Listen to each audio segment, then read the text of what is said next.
কুমারপাড়ার গরুর গাড়ি, দোকান বসেছে সারি সারি, দেখতে এলাম ঠাকুর বাড়ি, চলো ভিডিওটা শুরু করি। কি মনে হচ্ছে আমি কবি হয়ে গেছি? আরে না না, আমি কবি হয়ে যাইনি। আজকে আমি নিয়ে যাবো তোমাদেরকে আমাদের আমতার বিখ্যাত কুমোরপাড়ার শিব ঠাকুর দেখতে। ছোটবেলায় যখন যেতাম এখানে ঠাকুর দেখতে ভীষণ অবাক হতাম। কেন জানো তো? এত বড় বড় শিব ঠাকুর কিভাবে বানায় শিল্পীরা, ভীষণ অবাক লাগতো। কি মইয়ে করে উঠে বানায়, এত বড় পেট কি করে করলো ঠাকুরের।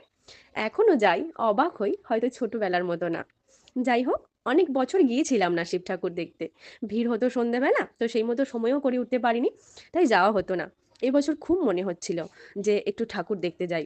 তো গিয়েছিলাম সন্ধ্যাবেলা, দাদা বৌদি ভাইঝি আমরা তিনজন তো সবাই মিলে গিয়েছিলাম শিব ঠাকুর দেখতে। এবং যখন যাই তখন না ঠাকুরকে সাজানো হচ্ছিল, তো দারুণ দেখতে লাগছিল।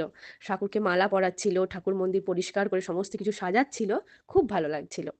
এবং একটা ঠাকুরের সামনে একটা খুব সুন্দর গরু রাখা ছিল, যেটা মিথির খুব পছন্দ হয়েছিল, ওখান থেকে ও নামতেই চাইছিল না।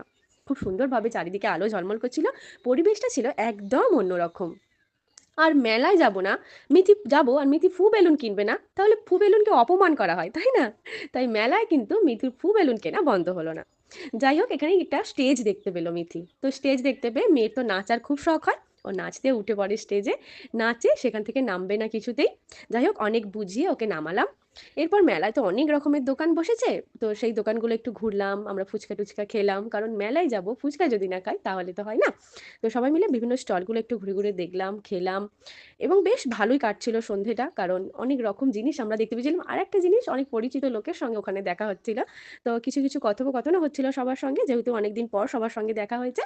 তো শিবরাত্রির ব্রত বা পালন তো অনেকে করেছে, আমরাও করেছি সবাই।